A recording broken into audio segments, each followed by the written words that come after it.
Welcome to Thinking Edge with Ed Boudreau. So we're incredibly excited to have Tracey Welson-Rossman today. She's the Chief Marketing Officer at Chariot Solutions and also founder of TechGirlz. Tracey, welcome to Thinking Edge. Nice to be here. Thanks for having me. Great. So I'd love to know more about Chariot Solutions. So Chariot Solutions is on its way to its 19th year in business, the beginning of July, which is just blowing my mind. But we are a software consulting firm. We're located right outside of Philadelphia.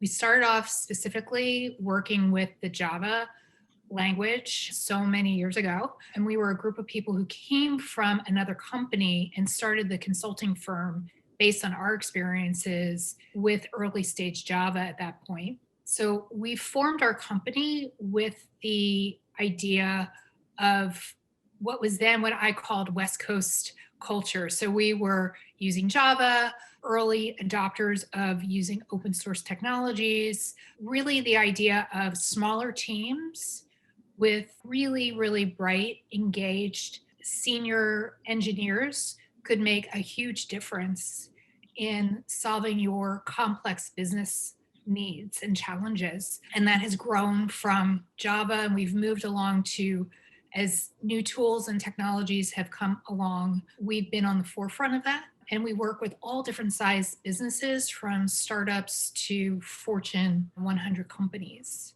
And of course, it's software development, but also we're working in the mobile space. We are in the IoT space, and we've been working a little bit more in the data engineering space.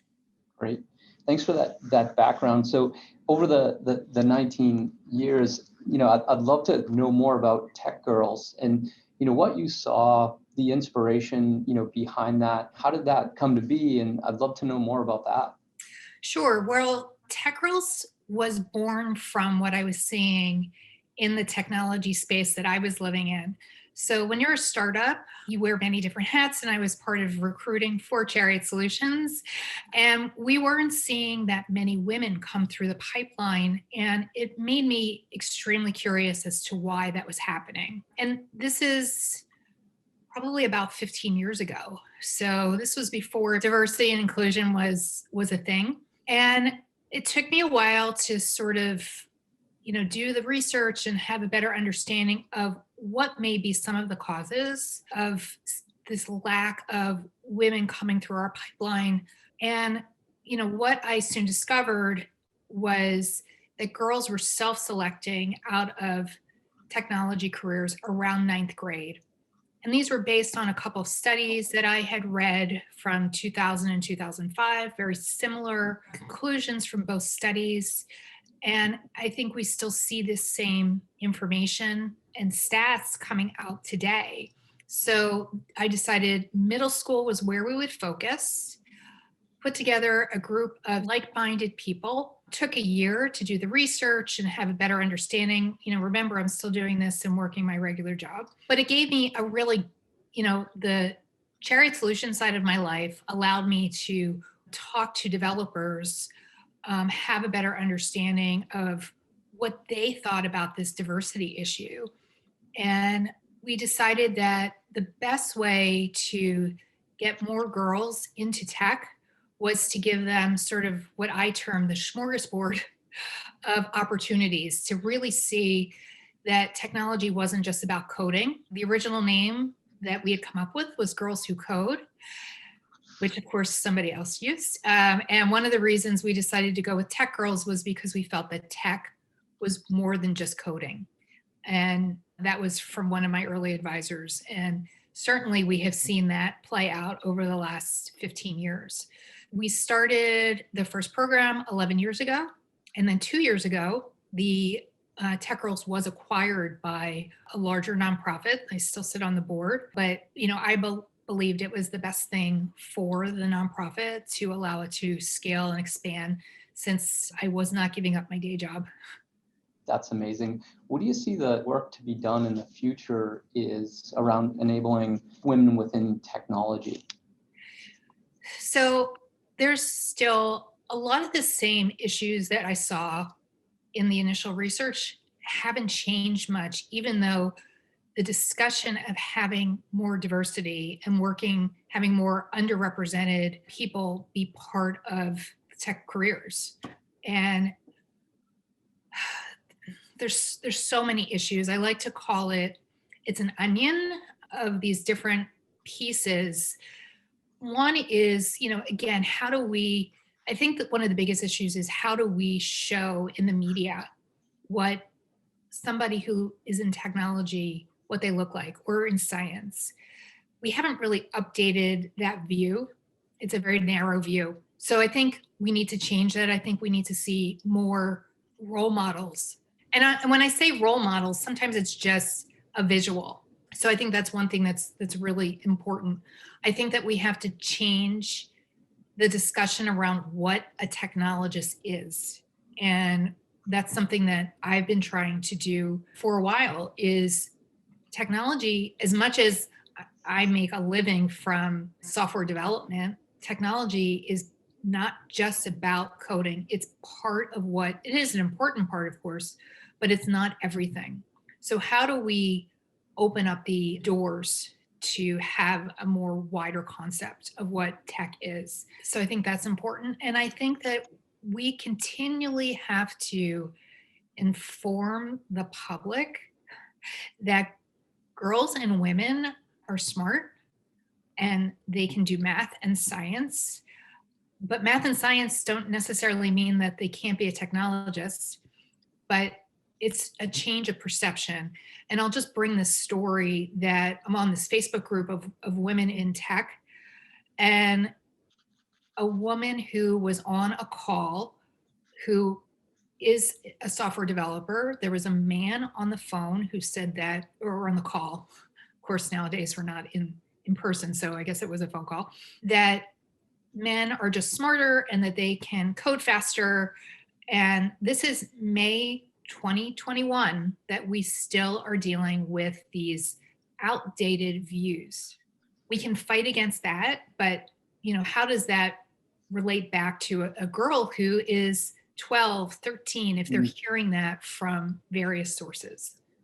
Yeah, that's incredible to hear. But I love your architecture in a way. How do we show in the media? How do we have more role models? How do we change the discussion? How do we inform the public? Right. And then how do we change these outdated views? Right.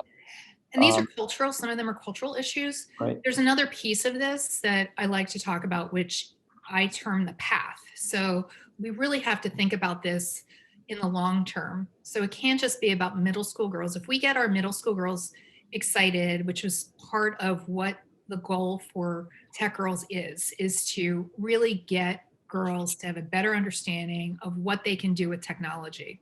And then we've got them excited. So what happens in high school? What are the opportunities for them?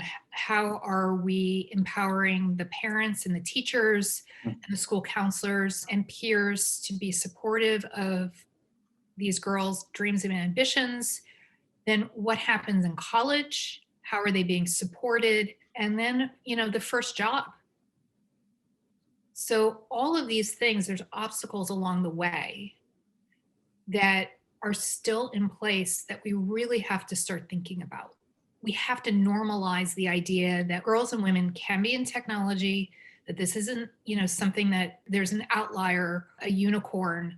And our belief is that the more girls and women that are there, the more change that we're going to see. And then we have to make those girls and women visible, to feel that they can be comfortable to share their ideas, to showcase their knowledge in a way that allows them to role model for other people.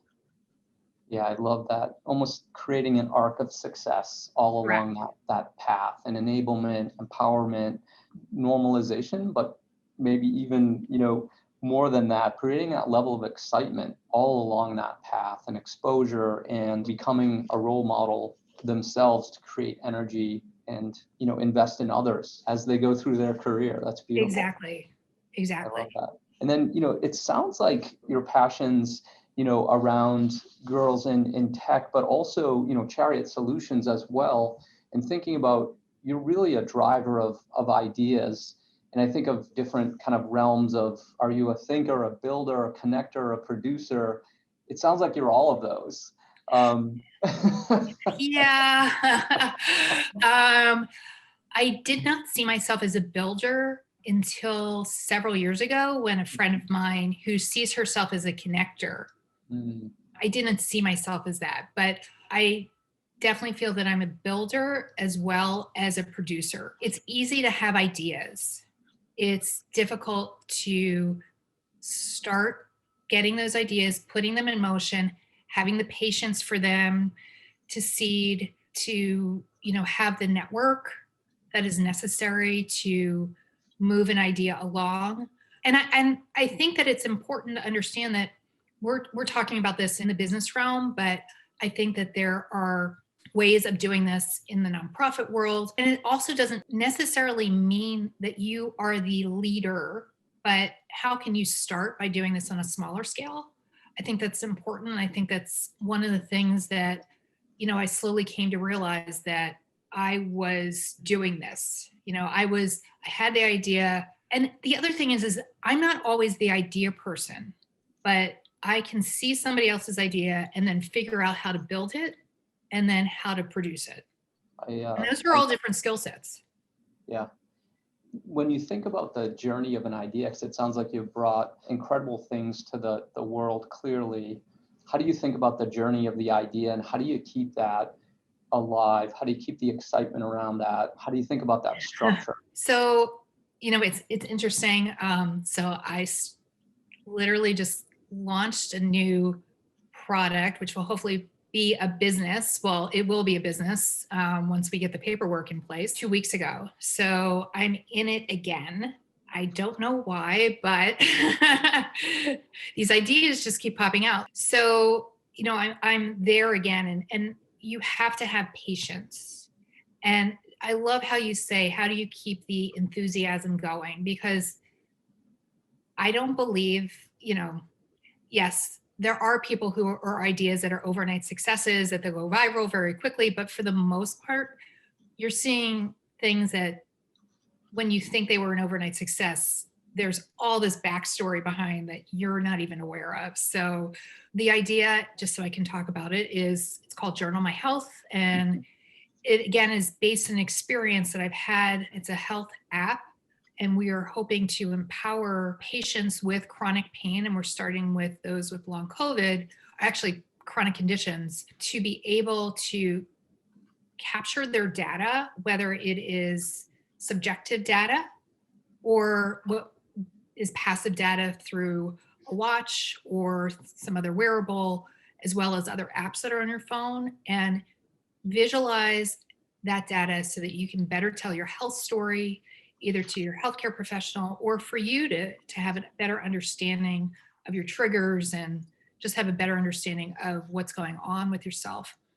Chronic conditions are complex and there are lots of nuances, and many times you can't remember everything when you're going to your healthcare provider, and there are correlations that we should be able to find. So, getting back to your point, that's the idea. We're in the process right now of refining it. The app is out there in the App Store. There's a lot of work that needs to get done. There's marketing, there's networking. Notice I haven't even said anything about product development. There's listening for feedback so that you can put it in product development. There's going to be fundraising soon. There's community building. There's a lot of pieces to get this up and running. So it's not going to be overnight. And having that patience and the fortitude. And, one of the things that I think I'm getting better at, but maybe not all the time, is, there are times where somebody calls your product ugly. They think that it's not good, that it's not going to make a difference. And it can come from people who don't really know any better. It could come from people who actually have an opinion that you should be listening to. And you have to sort through that information, keep moving. But I also think that at some point, if you've set metrics and goals and you're not meeting them, do you know when to say, okay, enough's enough? So that was a lot in that little piece that I gave you. But No, that's amazing. I love I call it the land of a thousand no's. So whether you're showing a product or going for fundraising, but that land of a thousand no's is actually informing, what potentially your next steps are. And I think I love your combination of words, patience and fortitude, because I think some people actually give up before the breakthrough, right? So there is that precipice of, the excitement is super high and then it wanes because you're in the land of a thousand no's. But if you break through that land of a thousand no's, all of a sudden the arc changes and it becomes exponential, that you've learned enough by the feedback you're getting, the patience you have, the fortitude, and really driving that product, that idea to market. and there is a balance between knowing that you need to move forward and when it's time to fail fast. So those are also important things to take into account. And I'm going to bring up one other thing that I've been sort of noodling on is the idea of what is success. I think in today's world, success is seen as you have these huge acquisitions or, there's an IPO or you got this huge amount of funding. And yes, there are companies that are going to do that, but for the most part, there are smaller wins and smaller companies. And I don't have an answer for this. So what is success? Right. I love the question, and the application journal, My Health, that you're working on with people, with chronic conditions. Success may be making their lives better, right? So it's not about the limelight in a way of acquisition or IPO. It's you've improved someone's life, and that to me is, to Simon Sinek, the infinite game, right? Can I make someone's life a little more tolerable, or their condition that they're living with, informing their provider, their physician, whoever it might be, that does shift and make their life better. That to me would be success here. Right. In real success, right? Not the limelight. Right.